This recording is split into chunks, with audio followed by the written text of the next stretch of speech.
Hi, everybody.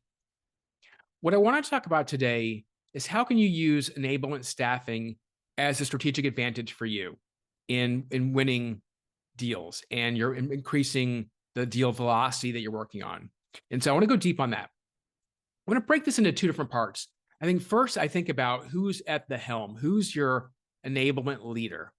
And I have a separate video where I talk about what is that person's profile? What do you look for when hiring that person? Like I have other content that talks about that in another video. But I will tell you that is a mission critical thing to get right. And I talk to a lot of companies who come to me after they had a person in their role and it didn't work out.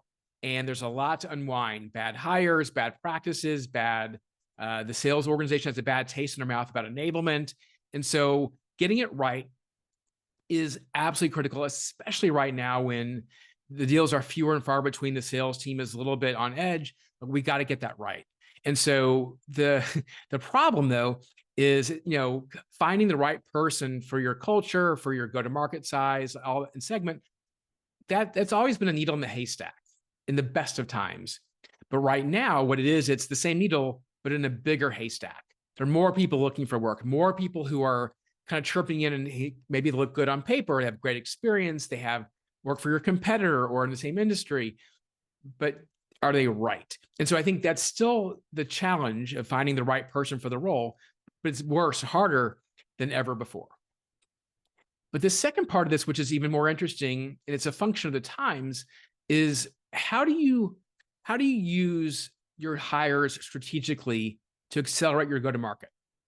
And let's break this down. So you have a or a handful of FTEs on your staff, on your enablement team. But say in your discussions, in your QBRs or your business reviews, you determine that, as an example, your team is doing a poor job at discovery, that their discovery skills are hampering their ability to justify your premium, you're losing deals, you are not able to get to power. Like all these things are not happening because of a substandard discovery process. That is mission critical for the company. If that's the case, what most companies do, they'll say, all right, enablement team, go build a discovery program. Maybe you tap a seller or sales manager on their shoulder to run the session, but do a whole thing about discovery, and they'll build something that's great. And it's a solid B minus B grade for the organization. What I would argue is if this is truly mission critical for the organization, then what you ought to be doing is outsourcing those things to experts. That people who have built this program before, they delivered it countless numbers of times. They know the questions, they know the response, they have the materials. That is what's going to accelerate things, because they're going to come in there and they're going to have this commanding presence. They're going to garner the attention and the focus and drive behavioral change in a way that maybe your team can't do. And if it's truly mission critical, you want to bring in the A players versus whatever materials your team can develop and find online. And so, again, I always say, like, if you're going to have open heart surgery, do you fly in the expert from Geneva or just take whoever's on staff at the hospital that night?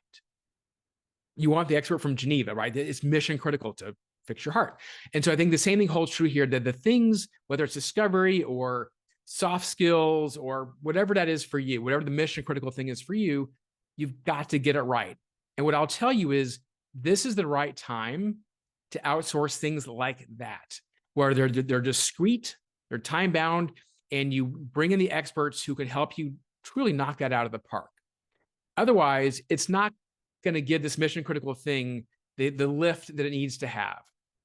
So, given the times, there are more and more folks who are available who can do these contract gigs, who are experts in these certain fields, and you want to lean on them for the appropriate mission critical things. Not everything, that gets expensive, but on the mission critical ones has a very easy ROI on the time. Your team can focus on what they got to focus on in their day job, but these discrete ones that are really important, you want to outsource them to the experts.